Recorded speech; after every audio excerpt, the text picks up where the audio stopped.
Hey guys, welcome to, sorry, just finished eating, The Road to Valhalla. This is episode 4. I'm going to be talking today about swords and why they're awesome. First, I want to answer 2 questions that I got on YouTube. The first one is, what music do I use for my intro? That's Amon Amarth. I'm using just various songs from Amon Amarth because they're an awesome Viking metal group from Scandinavia, and they're one of my favorite bands. They're really talented musicians, and all of their music is about being a Viking. So I saw them a couple years ago. Alex and I drove up to Maryland to see them perform at a small club, and it was amazing, and they had drinking horns, and they spit beer and yelled at us, and it was great, and there were swords and fire. The second question is, what is the tattoo on my arm? It is, you can't really see, let me see. It is a feather quill that goes down my right arm, and at the end of the quill is a little line, like a drawn line, and some ink splotches. Like I've said, I'm an English major. I love reading. I love words. That's what I do. So yeah. Let's get to it, shall we?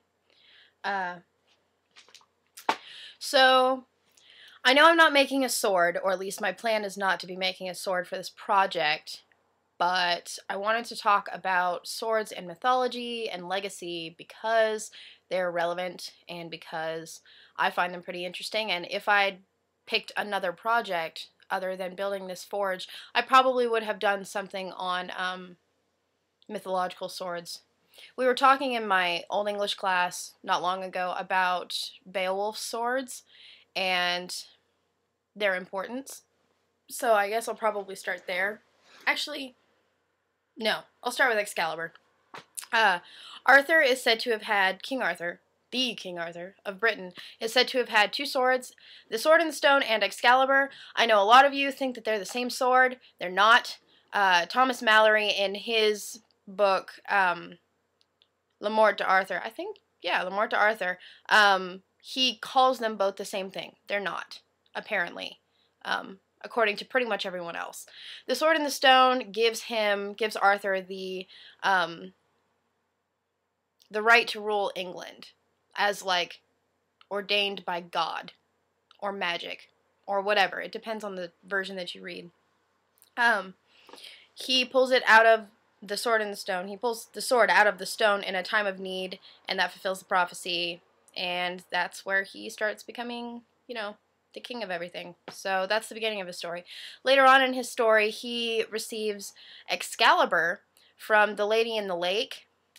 Once again, it depends which version you read as to, like, what's going on in his story, but they both have, like, magical properties. Excalibur's supposed to be able to cut through stone and steel. The Sword in the Stone gives him the right to rule England. And I read somewhere that some guy on the internet believes that, like, he's written articles. It's not just like some guy typing on his keyboard at 3 in the morning. He said that Wayland the Smith is accredited to having made Excalibur. I don't think that's true. I can't really see, like, a reason why those 2 histories would cross. So I'm not going to believe that, but I mean, it's a mythological sword, so who knows. Okay, so Beowulf's swords, Hrunting and Nagling. Hrunting is the first sword that he has. At the beginning of the story, he kills Grendel and Grendel's mother with it, but it breaks, and he has to, like, actually it doesn't break, I think it, like, melts, and he has to discard it. That's my cat, if anybody wants to see him. It's my cat, yeah. He's hanging out. Where was I?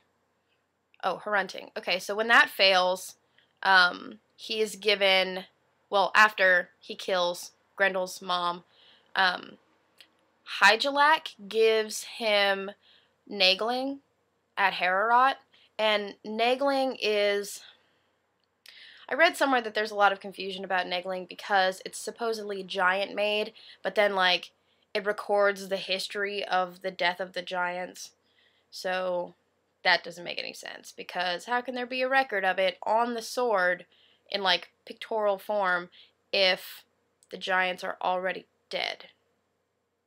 So yeah, but that sword is supposed to be, like, awesome and unfailing, and Beowulf uses it to defeat the Geats, but it fails him against the dragon, not because the dragon is too strong, but in the text it says that his hand was too strong, as in Beowulf's hand was too strong.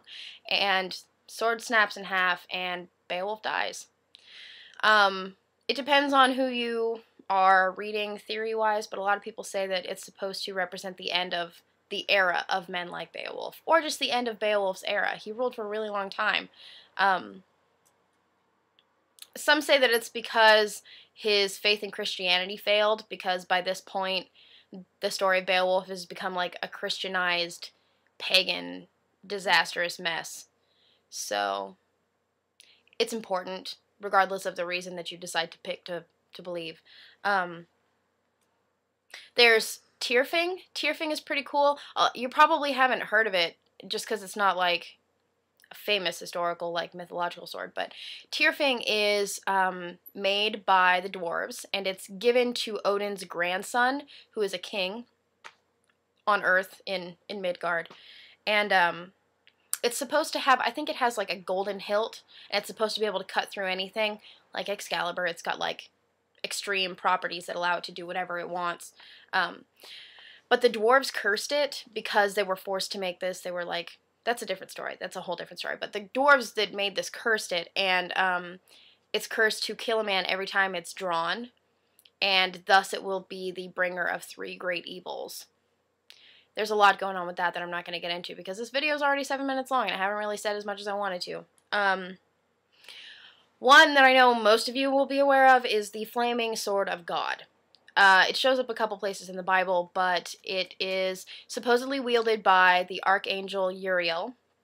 The Orthodox traditions believe that it is placed by God at the gates of paradise after Adam and Eve are banished, not allowing them back into paradise. But then when Jesus Christ is born, God removes it from the gates, because suddenly people are now allowed into paradise. Whatever.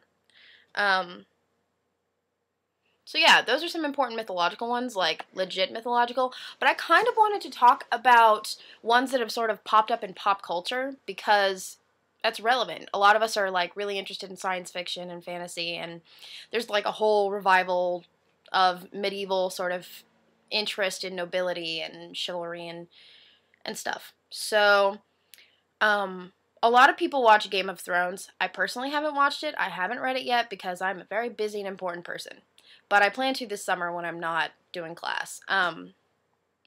George R.R. Martin has about 100 important swords in his books, and all of you who watch it will know that, so I'm not going to list all of them, because I can't talk about them because I haven't read it. But that's just an example of some really popular ones that most people are going to be familiar with. There's the Sword of Gryffindor, which is my personal favorite, well, one of my favorites.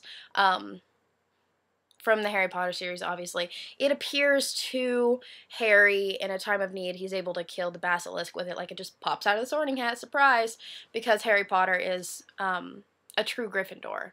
He embodies all of the things that Gryffindor is supposed to be. So, yeah. Later on in this series, it's taken by the goblins because it's goblin made, and it's pretty important later on. But if you haven't finished the seventh book, which you should have by now, I'm not going to give it away.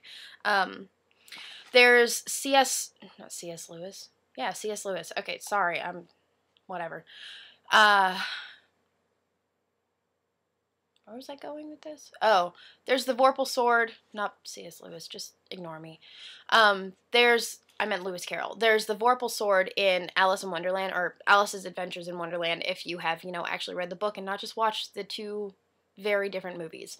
In the poem, the Vorpal Sword goes snickety-snack, and it kills the Jabberwocky, which is like a great big evil dragon thing.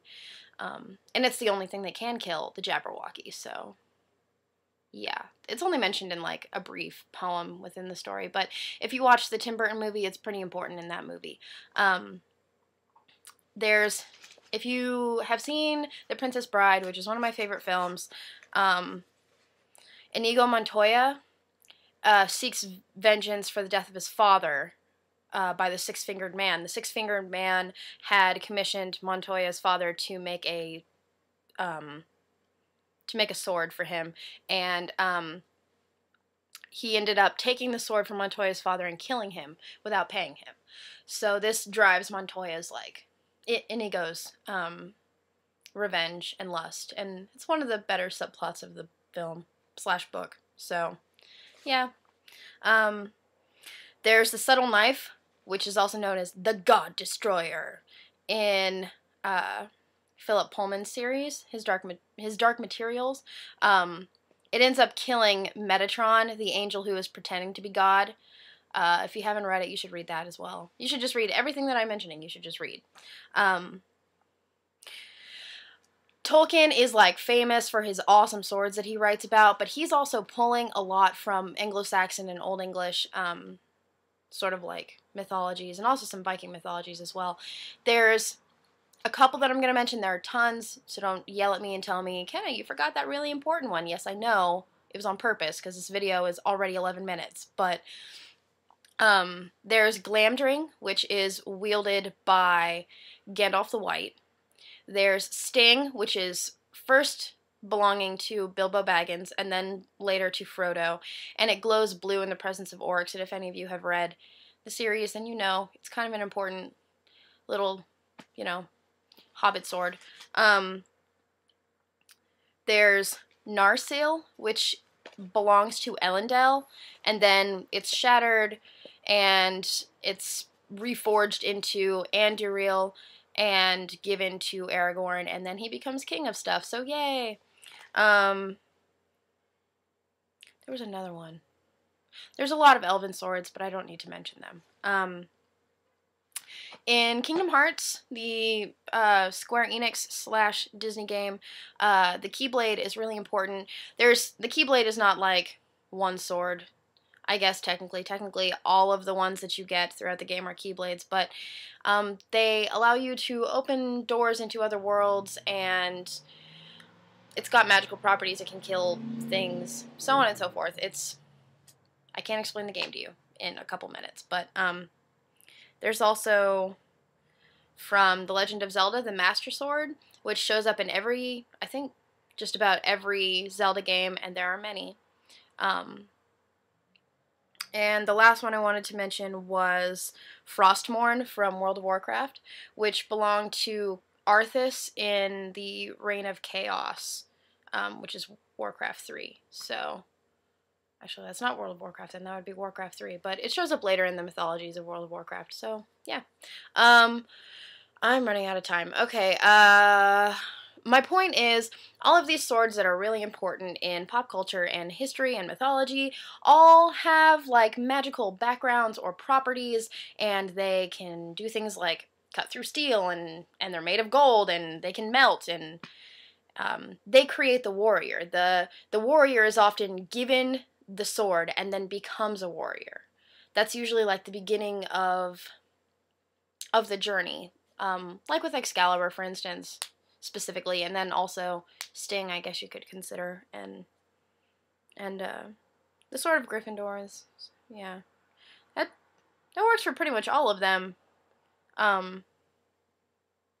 Yeah, that's really all I have to say. It's not like, this doesn't really pertain a lot to the stuff I've been talking about, but yeah, I thought it was interesting and important, so thank you for watching.